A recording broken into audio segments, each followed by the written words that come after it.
So what's going on, everyone? Thank you for tuning in to this video. If you guys have been wondering where we have been the last month, please check out our last video, which is our live video, and we give a great update of what we've been doing, what's to come, and just an overall amazing update to let you guys know what's in the future. So I'm really excited about today's video because even though we are living in the city, we are getting back to gardening, and I'm super excited because we're gonna be doing microgreens, and follow along and you guys will be growing too. So the first thing we're gonna talk about is what are microgreens and are the seeds different? So first, microgreens are little bitty sprouts. Well, not that big, about 6 inches of growth. Now, what's the difference of the seeds? And for one, absolutely nothing. Weston was helping me out weigh some seeds because I did some prep work, and the same exact seeds as that you would plant in your conventional garden.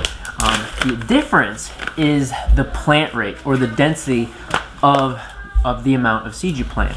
So these are radishes. These are the same radish seeds as you would plant in your garden. And it's absolutely amazing because you can get some high density quality food for your family. So what do you need to grow microgreens?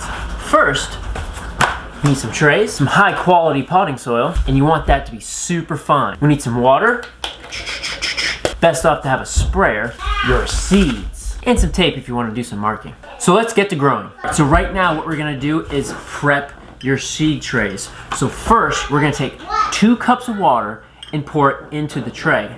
Then we're gonna take our fine potting soil and put it in. And we want to put the water first, that way we don't get real big puddles on top of your soil. All right, you do the water, I'll do the dirt? Mm-hmm. Okay. Tell me on the go. All right, dump. All right. Perfect. All right. Dirt. Look at that. Oh, look at that.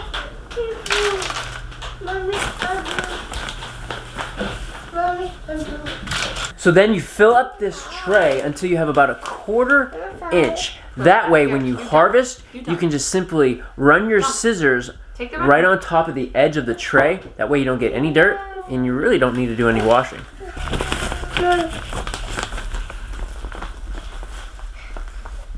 Dump. Oh, yeah. How many more scoops do you think it's gonna take, Wes? Probably like 3 more. The other thing that is important is that you don't really pack down the soil.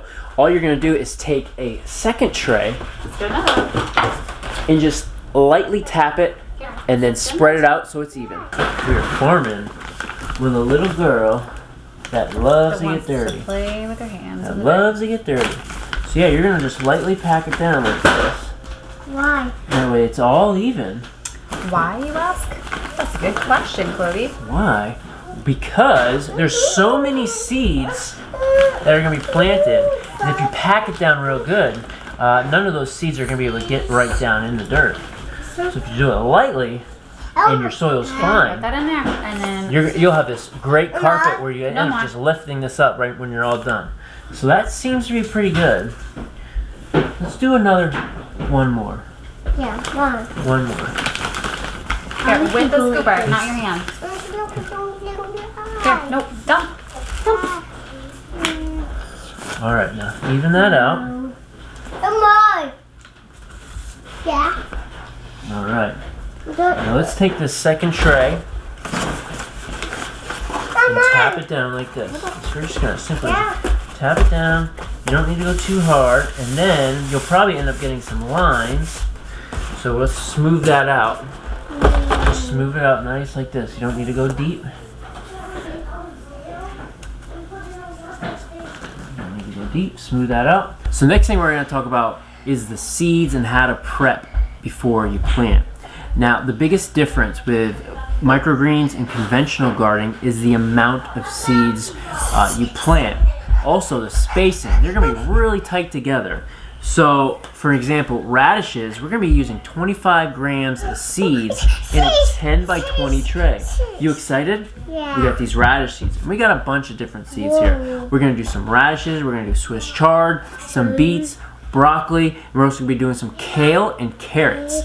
Now, when it comes to soaking your seeds, and soaking your seeds just means you put them in water. And the reason why you do that, pretty crazy, huh? Yeah. The reason why you soak your seeds is because the seeds have a special coating on them naturally in order to prevent them from sprouting in the package or just on the ground. However, when you put them in dirt, the water and the dirt scratches and washes that coating off. However, with microgreens, you're planting right on top of the soil, so it's not able to do that. So you want to soak some of your seeds. So the seeds that we're soaking today are going to be beets and Swiss chard. Your small seeds, like the carrots, let's see here, the beets, the broccoli and the radishes and carrots, they're super small. You don't really need to soak them.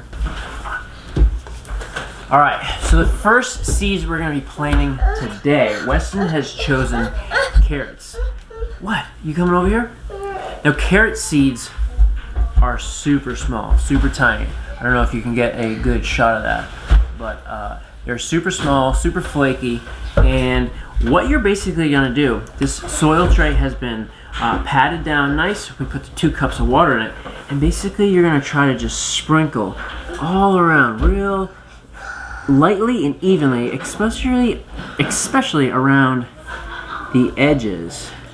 I'm just going to do this. Just sprinkle it all. Cool.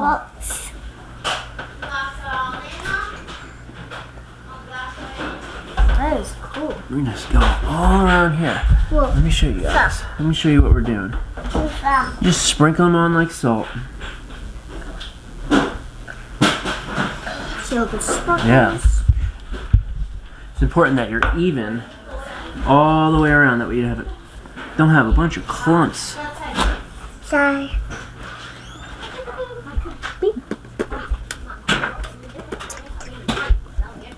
Whoa. Ooh. That's. Yeah.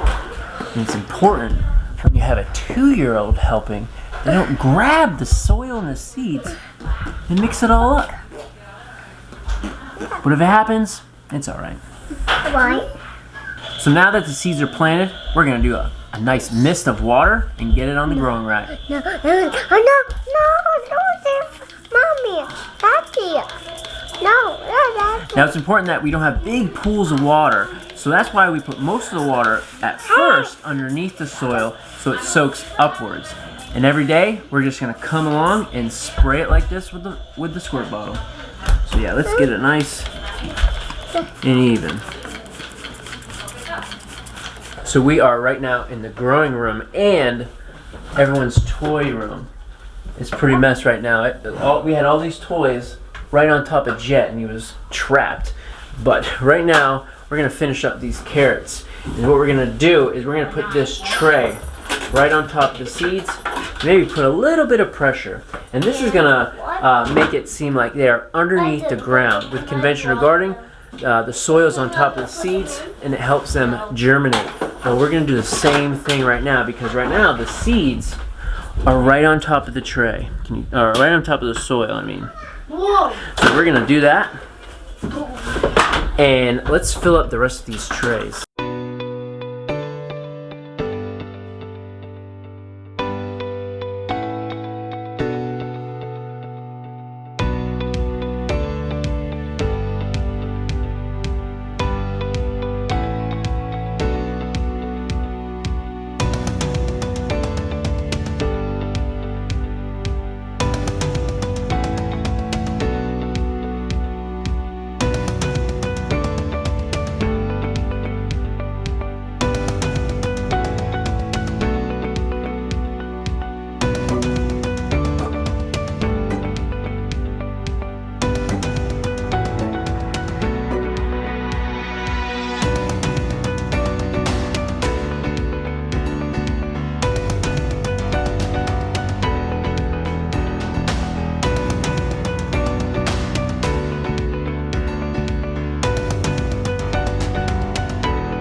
Well, with the last tray filled, let's go check out the green shelf one more time. I want to show you a few things. All right, so everything is planted and now we got them on the shelves, and the next few days is going to be called the blackout phase. And again, the blackout phase allows these seeds to think that they're underneath the ground, because normally you put the soil on top. Well, this blackout phase can range from 3 to 8 days depending on the seeds. Your beets and Swiss chard, they're probably going to be longer days. However, we'll know to take these off because you'll end up seeing these rise. And once they're rise, they're about a 1/4 inch off. Time to take them off and get them underneath the lights. And the lights we got are pretty neat. What we got 2 different lights actually. We got 2 different growing lights. What we got is an LED and we got a normal fluorescent growing light. Now this will be interesting to see which one does better. Cool little experiment, and we'll actually see growth within 7 days. So we'll come back right at you guys and show you what's going on. All right, so we are all done. We really appreciate you guys coming along and checking out this part of this journey, microgreening. It just goes to show you can grow on a big pasture or in the middle of the city like we are right now. We actually really enjoyed filming, or not filming, but editing our last video on the farm. It was really cool to see the past 3 years, the kids growing up, coming along with farming and doing their own chores and just having fun on that. That's such a huge property. That was so cool and we were super blessed to be living on that property, and we're still looking. So like we talked about in our live, we are here and we're taking this time to really relax, soak in our family, and just rebuild that foundation as a family. But again, we really appreciate you guys taking the time out of your life to watch our lives. We will give you guys some updates with these greens in our life, and we just really appreciate you guys watching. If you haven't, please hit that subscribe button. If you like this video, give us a big thumbs up, and don't be afraid to leave any comments down below, and we'll see you guys on the next video.